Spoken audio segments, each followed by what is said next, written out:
Yeah. I don't know what's happened to Teams here. Yes. It's doing something funny here. Let's see. We see it.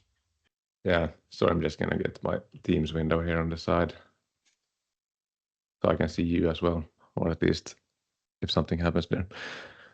Right, so let me know if there's any problems or if you can't hear me.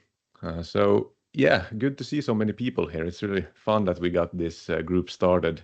It's been cooking for a while, and now finally we have this first meeting, so I'm very excited about it. And as Anders mentioned, if we have any feedback or ideas, just feel free to chime in. And as you probably know, we have the Discord server also, so it's fine to post there as well and share your thoughts. But yeah, I'm gonna give a presentation on parameterized unit tests. It's gonna be it's gonna be fun. It's gonna be a lot of tongue twisters. Let's see how I do it this late in the Monday afternoon. But yeah, I promised that I'm gonna give a short introduction to myself. So my name is Anton Sundqvist. I used to look like this. It's an old picture already, but yeah, I have my small business here on the Finnish West Coast, and I do typical NI integration partner stuff. So a lot of LabVIEW, a lot of test, and with the consulting, a bit of teaching and workshops, and what I've been doing for the last 3 years or so since I moved back here. Yeah, I have some certifications, and yeah, I'm very interested in modern software design and development practices, and within this umbrella, unit testing and test-driven development, I think fits very well, which is going to be kind of a focus of this presentation as well. And I think there's a lot to be learned from the wider software development community, so I'm very interested in that, and I want to share some thoughts and one of my side projects here during this presentation. So looking forward to good discussions after. But just to give you a brief introduction to what I want to talk about. So we're going to look at unit testing in LabVIEW and what tooling there is out there. And then I'm going to introduce LUnit, which is one of the unit testing frameworks which I've been working on. And I'm going to go off on a bit of a side quest here and dive into the XUnit architecture, which is the kind of design that LUnit is built upon. Not because I think you need to understand it, but because I think it's interesting, and I'm expecting a technical audience here, so I hope that you find it interesting as well to look at the nuts and bolts a bit. And when we understand that, it's gonna be clear how we can then use these hooks to extend LUnit and create add-ons to it. And then finally, I'm going to get to the main topic of the presentation, which is then parameterized unit tests, which is then an add-on which is completely freestanding of LUnit, but plugs in to LUnit and allows for writing tests in a certain way, which we're going to return to. And hopefully we're going to get some time to have a discussion in the end. I had 45 minutes. I think it's going to be pretty tight. So yeah, unit testing. Let's see. Let's try if this works now. So I'm gonna try to get some kind of feel for the room here. How many of you do unit testing? And if you go up here in the chat, no, sorry, the smiley face, there you get these kind of icons that you can press.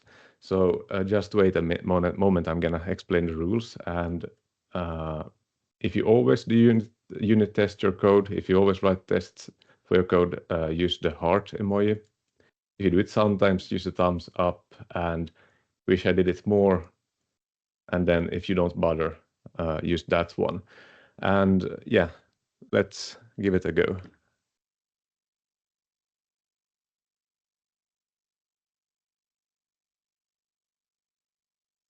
Just trying to. Right, so didn't see a single heart there, but a few smiley faces. So I think that means that we are in the right place to learn how to do it more. But it's good. No one at least that I saw, said that they don't care about it or don't bother. Right. Let's see.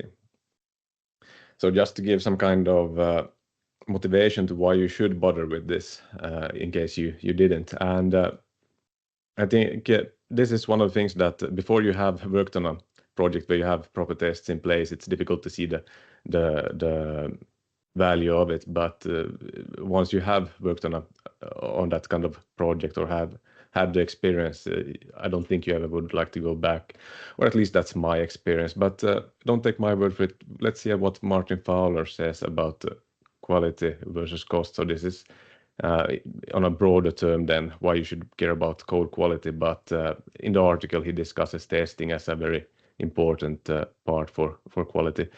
But the heuristic argument that he makes is that as a software system grows, as it becomes more complex, as it gets bigger, you have more features and more details into it.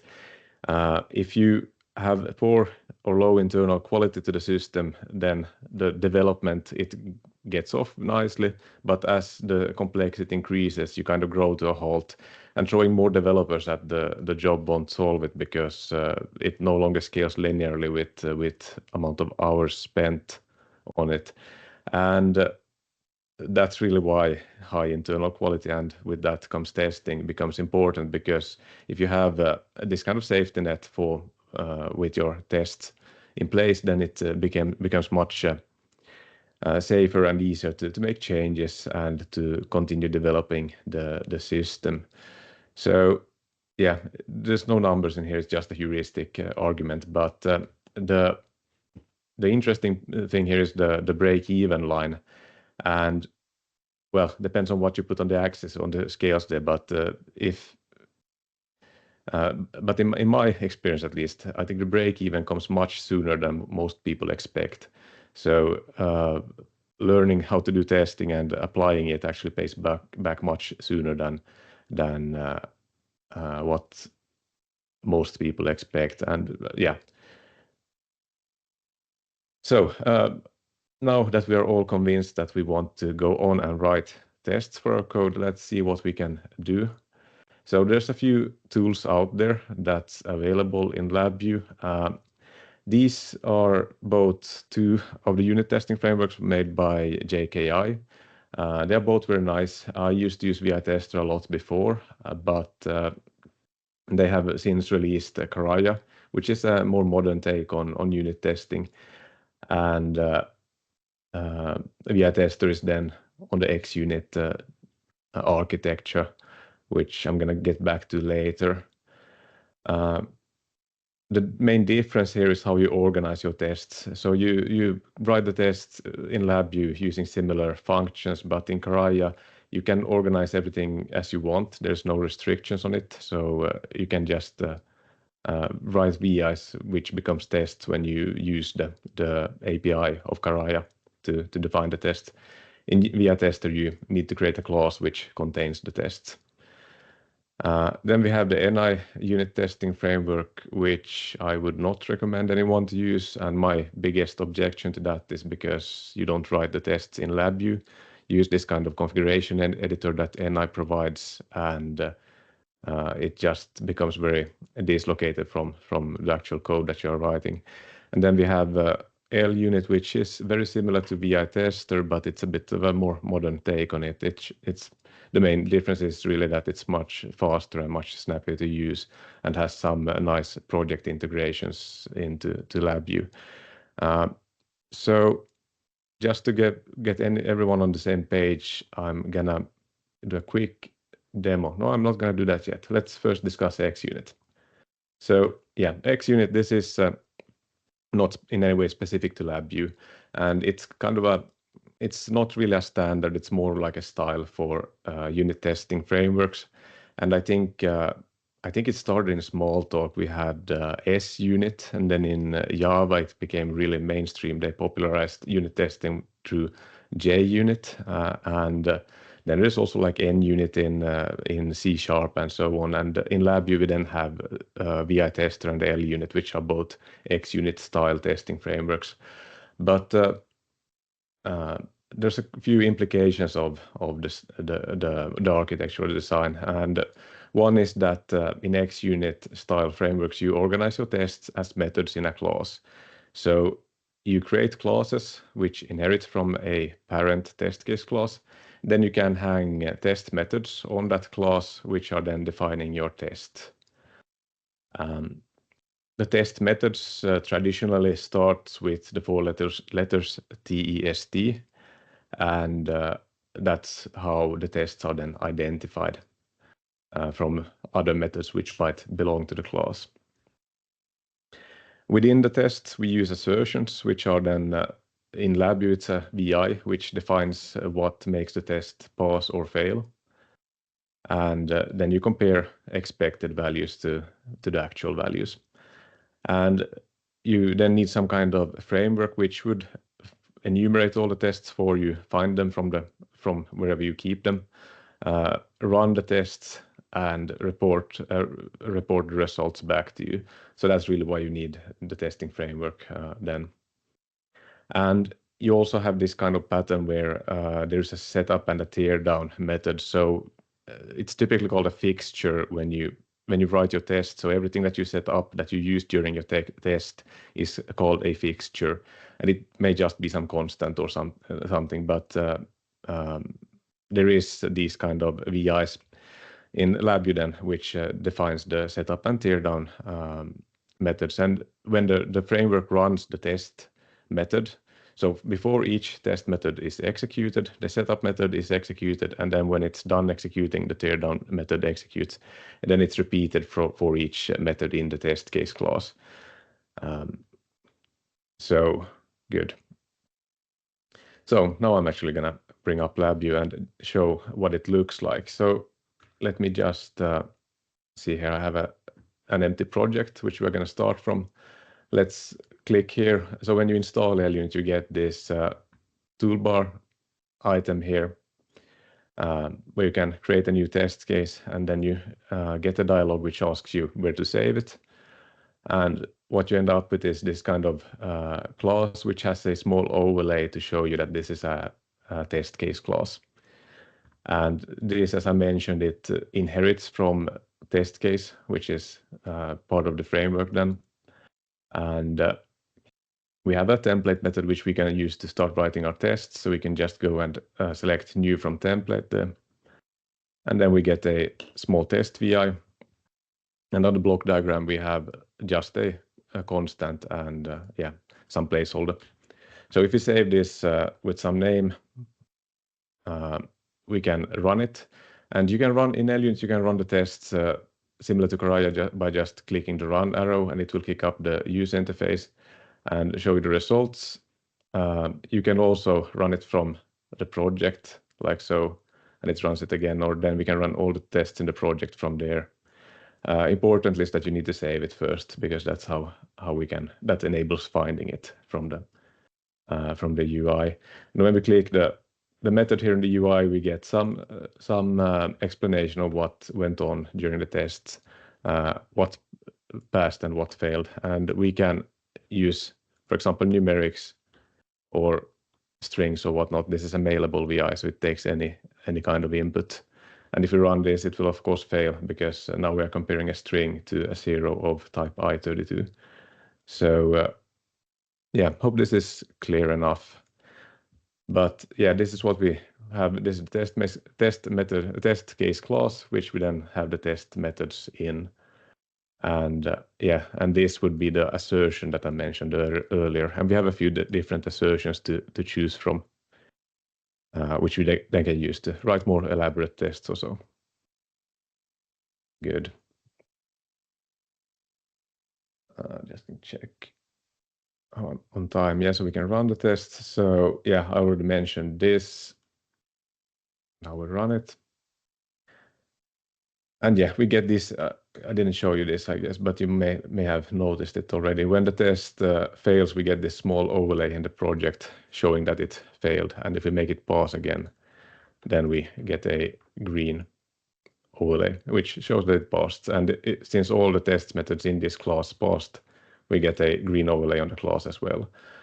So this is quite useful then when you start to have many tests in your project, and then you can quickly identify which ones are passing and which ones are failing if tests start to fail.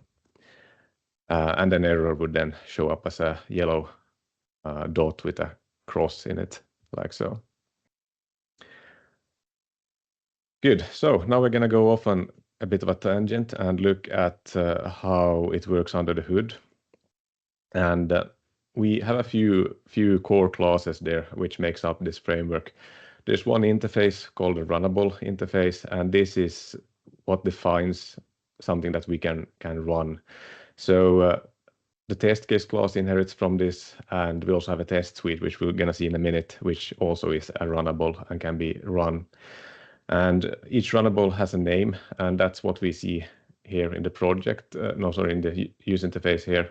The name is what we get when we call name on the runnable.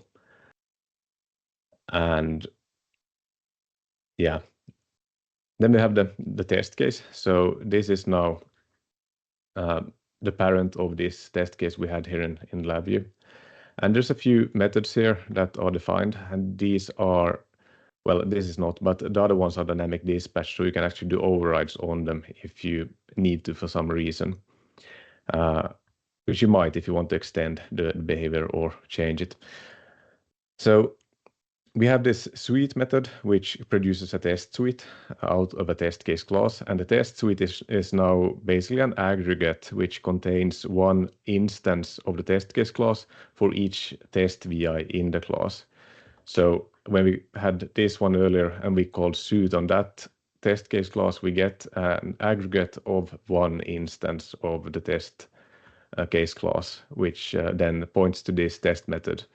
And when we call run on that test case object, it will run this test method with the setup and teardown. And the setup and teardowns are defined here in this class, and we can override them. And then we had this run and name, which we had defined in the runnable interface. So this is what these are the hooks that the framework used to run the tests. And I mentioned the test suite. So this is now kind of an aggregator of tests. So when we call suite on the test case class, it produces a test suite. So it actually makes one of these objects for us. And we could make it ourselves if we wanted to, and then we can add stuff to it, add tests to it, and remove stuff from it. We can run, and if we call run, it will run the next test in the suite. And we could also use the run all to run all of them. And there is VIs for list and filter to list all the tests in the suite and to filter them, run it by name, or I mean, when we have it here in the UI, if we were to have more than one method, we could select one or more methods and run them selectively, like so, and that uses then the filter VI. So this kind of the core concepts that we use, and then we have the assertions are defined in the test case class, and these you then use to produce the results which are returned when we run the test case. So the run actually just outputs an array of results. So what happens then in the UI when we click or when we launch the UI and run the tests, or when we use the API or the CLI command line interface for LUnit? There's a class called the test finder, and that test finder is responsible for finding the tests for us. So it takes a path. It can be a project, a library, or a class, and it returns then a test suite. And then we can have then we have test runners, and in LUnit the default is to run the tests in parallel, so each test suite is run in its own thread, but it can also run in sequence. So the test runner is its own class, which then calls the run method on the test object. So it works like this, that the test finder finds all the test case classes, which are all the classes that inherits from this parent class that we just saw. And they can be many. And then the test runner just calls the suite method. It gets, so if you have 3 test case classes, it will get 3 test suites back. And all of these suites then contain, well, one test case of the instance for each test case, sorry, each test method in the test case class. And then it just runs them and gets results, which is it then sends off to the user interface. And the user interface is actually then kind of a plugin to that. So we have another interface which can be used as a hook to extend LUnit, and the user interface is actually one of these. So these are basically just events that can be observed. So you could create a plugin to LUnit which observes these events. So each time they run, the UI would then, the framework would then call these methods for you and let you know that these events have happened. So you get a notification when a test starts or when it stops, and then each time you get a result, this is called with the result data. And a few of the features of the framework is also implemented as plugins. So for example, the code that places those overlays in the project is actually also a plugin. Just can see in the chat, there's a question. The runnable interface now has a property in this way. Okay, was a comment from Vijant there. Sorry, where was I? Yeah, so these pieces of the framework are actually then plugins, and the reporting classes, for example, are plugins, which then just listens for the results, and it open references during the init and clear, and well, closes them in the clear, and just saves the results to those.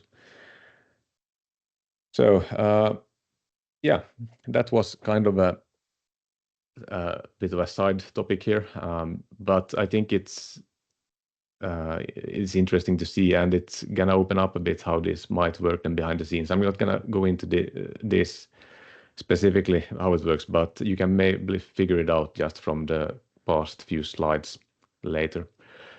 And if you're interested, you can look at GitHub because it's there as open source. But yeah, let's discuss parameterized tests next. And parameterized tests are, well, let's define the problem first. What am I trying to solve by parameterizing my tests? So to give some kind of problem statement, then it would be that how can we test the same code with a set of inputs and expect a response? So by this I mean that we would have some logic that we want to test with many different inputs, and we know that given some inputs, we are going to get some expected outputs of the code.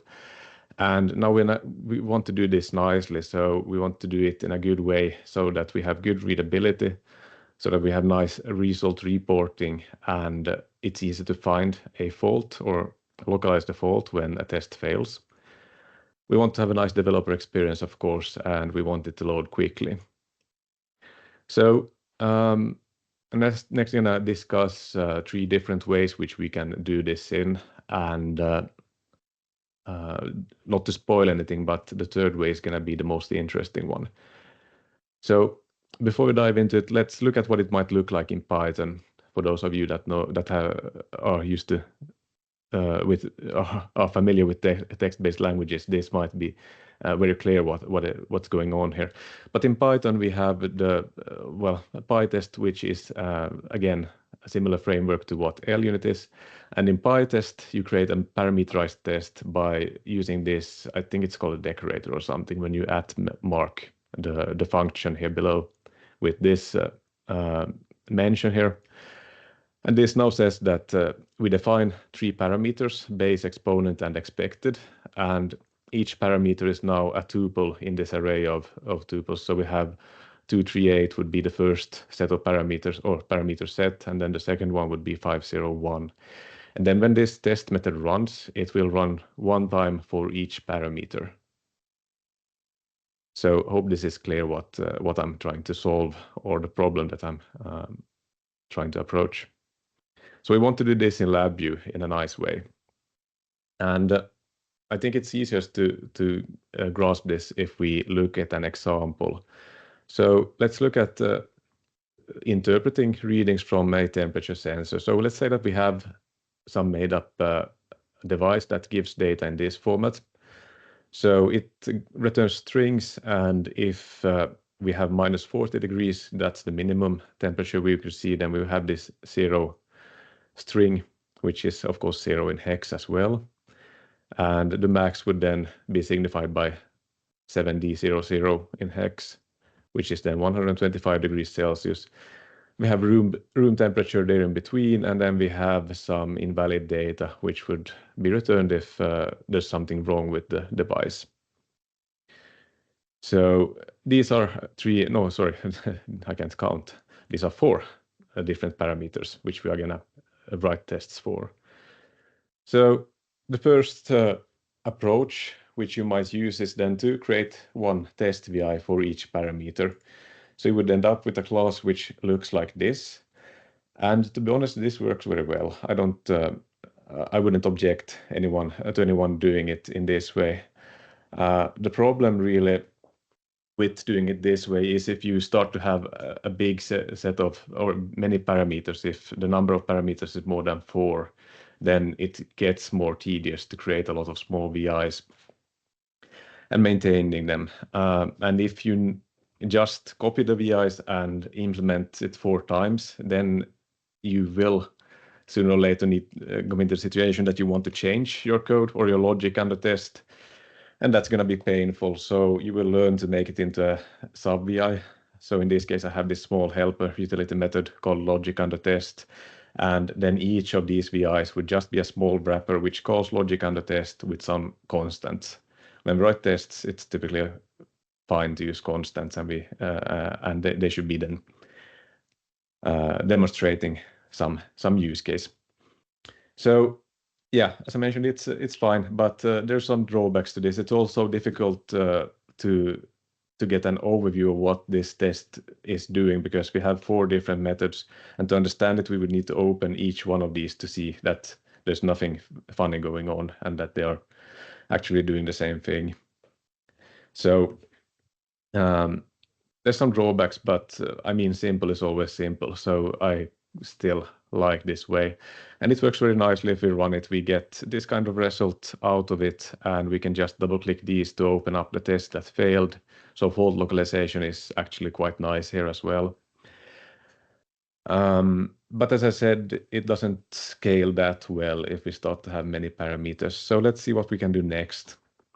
So one thing we could do is to be a bit more creative and do something which I call a looped array. So in this example, we will then create one test VI, and then on the block diagram, we would do something like this.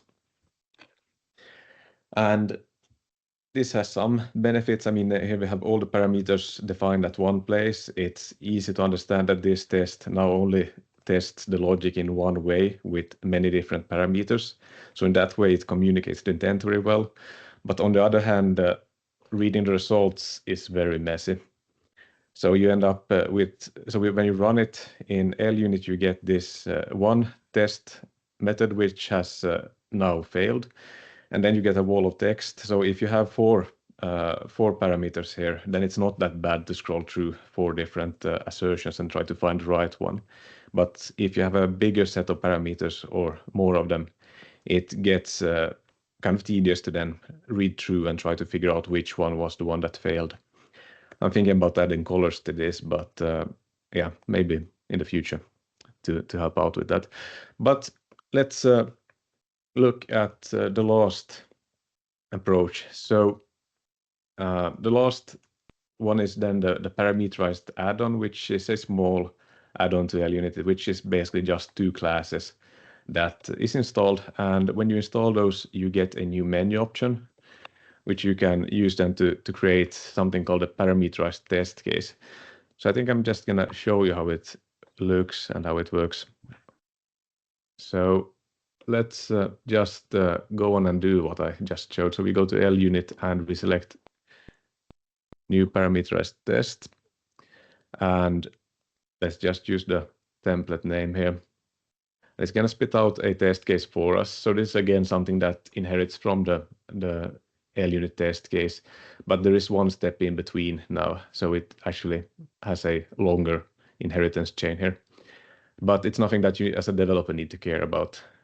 It's just how it's implemented.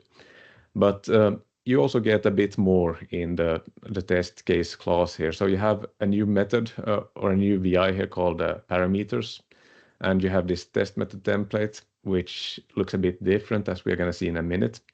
And you also get this cluster, which defines the parameters, and a small helper method, which is then used within this VI. So let's see what the test method template looks like, maybe. So yeah, this frame would be where you place the logic on the test, and then you would test it for the parameters which you get from the class wire here. So if we were to use this on the example that we just had, then the input and output, the input was a string, so we would need to update this type def to have a string control there instead of a number, and this would then be the raw string from the device. And then the output or the expected, what are we going to call it? Let's call it the temperature. So we would define these as such, save it, and then when we have this parameters.vi, we have some instructions, just going to delete them to get some more space here. And here we can now start defining our scenarios. So we could then define one parameter set or one scenario for each example that we had. I don't remember them, but we had like the min, it was 0x0000. So I'm just going to make these a bit bigger. And now something funny happened with this. And I think that was then -40. I don't remember the other ones, but we had error, for example. So if we had 0xFFFF, this was an error case, so a sensible response would maybe be not a number, like so. And now we see that we can actually access these from this class wire here. So we get the raw string and we get the temperature that I haven't spelled correctly, but yeah, we get it out here. So we could then use these in the tests, and they would go the other way because we would use the raw string here, we'd do some calculation on the raw string and return some value here. And the thing is that when we now run this test method, if we go ahead and run, then it will actually run this test VI one time for each parameter in this array that we had here. Yeah, if I just create a test method, I haven't done it. So this is just the template which I happen to modify. Let's save this as a VI instead of a VIT. So test convert temperature .vi. Yeah, so now we actually have a VI that we can run. So this is the test method, this is the parameter definition, and they are now kind of orthogonal to each other. So if you run this one, it now runs the test method, but it runs it once with both of these in parameters here. And it scales in that way that if I create a new test method, let's call it 2, and then I can start adding parameters here, then it will actually run both those methods then for each parameter in the array, like so. And you see that this was the test method from the earlier demo I had. Let's just run this like so, but it runs it once for each parameter there. So that's kind of the idea here, and this then scales a bit more nicely. Right, on time. I have 5 minutes or so. So yeah, we looked at this. I'm gonna share the slides later. So if you didn't follow here, maybe these might help. Also looking at the example that comes with the add-on is helpful. But if you actually did something useful, so when I did this example here, the test is kind of useless because I didn't actually test something here. I only had this static constant that I tested. So yeah, it was just to show how the tooling works. But you would actually have something that does something useful here. which you are then testing when you run it from when you would use it actually. And yeah, of course you can make the tests pass then. And they are then reported as such, which we saw, and they are indexed by the parameter index in the array. So if you want to go back and see which parameter failed, you can just look up the index in the array by the number here. And yeah, there's this kind of old school NI style of ways to compare stuff, good, better, best. The old ones probably those of you who have seen an NI presentation from back in the days, I really like these comparisons that they did for hardware. But I'm not going to go through this in great detail. I think you can probably argue with me about it later because this is more or less just my opinion. But I want to give some examples of where I have found this to be a useful way of writing unit tests.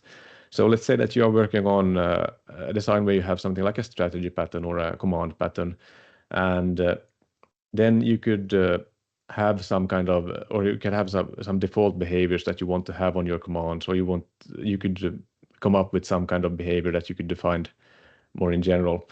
Then you could have this parameters definition VI to call a factory method, which would then just give you an instance of each of these commands. And when you run the test, then the test would run for each command. So you could do something like this. So you test that the errors flow through the command object. Or you could test for default behavior that then if an error goes in, you could expect it to return an error out or something like that. And yeah, and if this factory method is then implemented in some kind of clever way, then you could actually have these tests more or less auto-generate for you as you add more commands to your project. Because I mean, if this one enumerates the command for you, then this test would just grow automatically without adding any code to it. And yeah, and then both of these methods would then run for each command. So you would pretty quickly get many tests with very little code and very little duplication of code, like so. And data parsing is another one where you could do something like this. So say you have, this could be any kind of data. It could be image data, for example, if you're working on a machine vision algorithm and you have some images that you want to pass the test and you have some that you don't want to pass the test.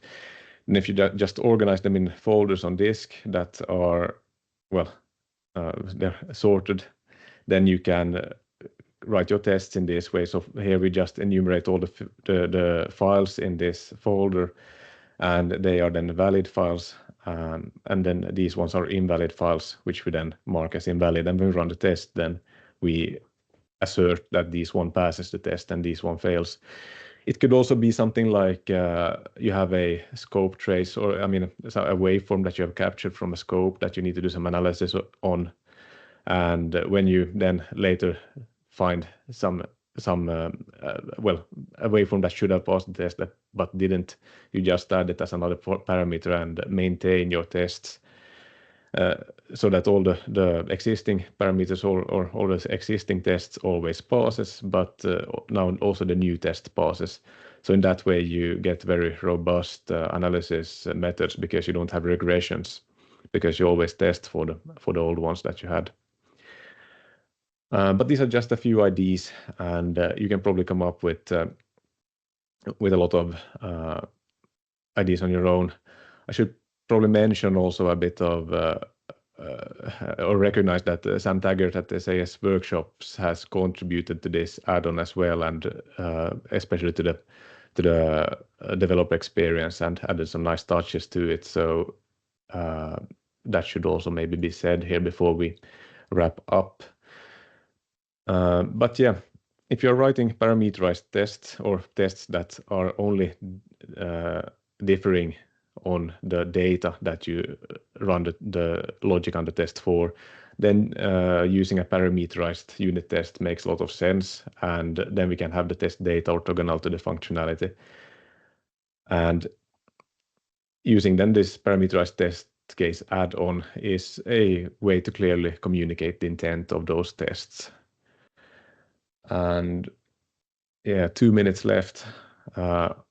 Is there any questions here before we return back to the big group?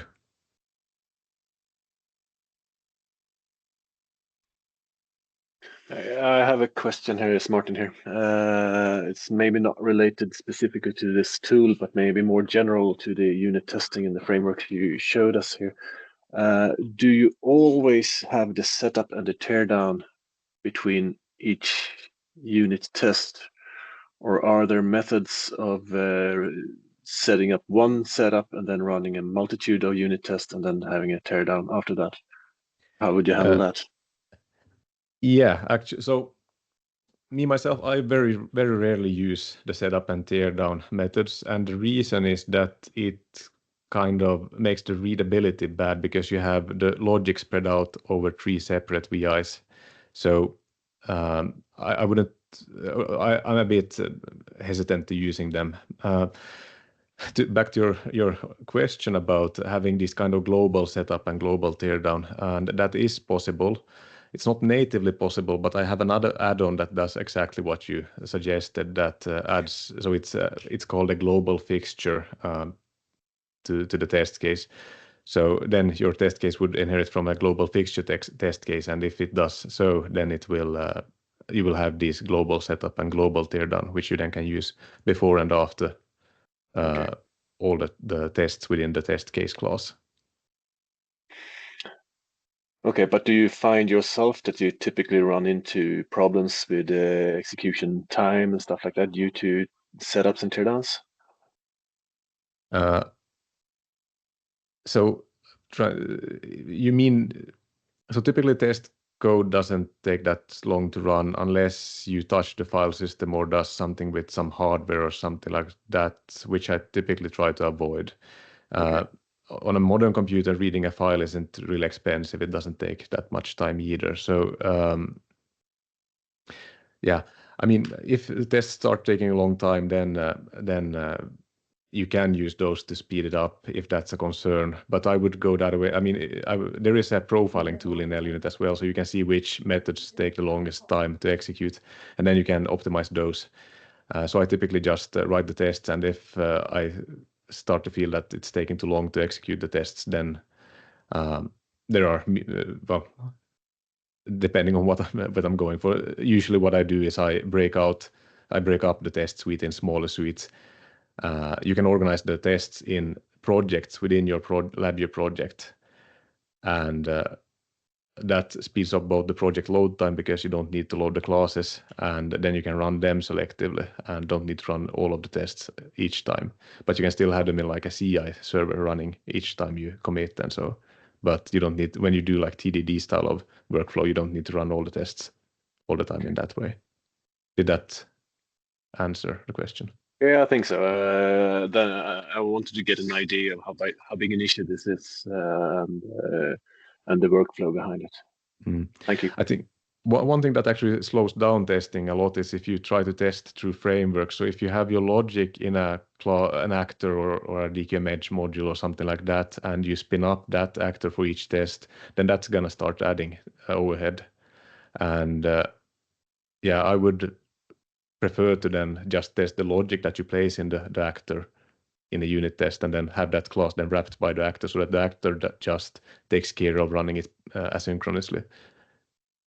So if you would have a DQMH module, so within an LabVIEW, then you would have a class taking care of your logics. Would you put your unit test within that LabVIEW, or can you call them from outside, or how will you address that?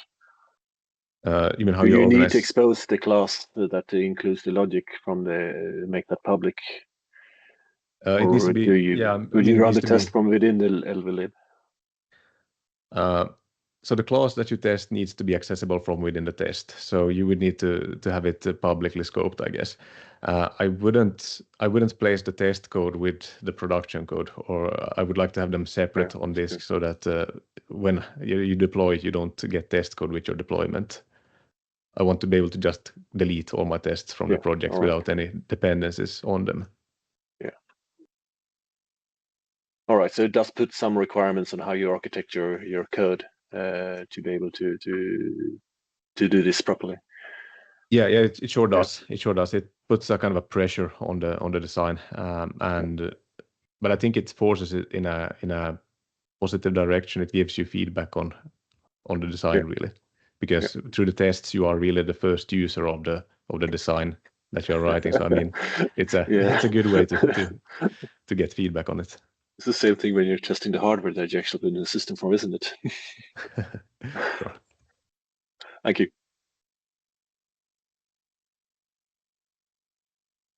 Comment in the chat. I can't see it. I have to be guys.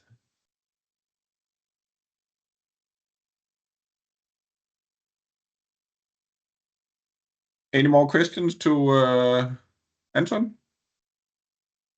There's one in the chat. Vijant suggested if you want to test something like a mathematical function where you have multiple inputs and expect responses. Yes, for that it would be suitable, I guess. I very rarely write code that looks like that, but if you wanted to test something like a mathematical function, that then makes a lot of sense to parameterize the test like so. But yeah, I tend to use these kind of tests for parsing or stuff like that when you have some examples and you have some known responses, and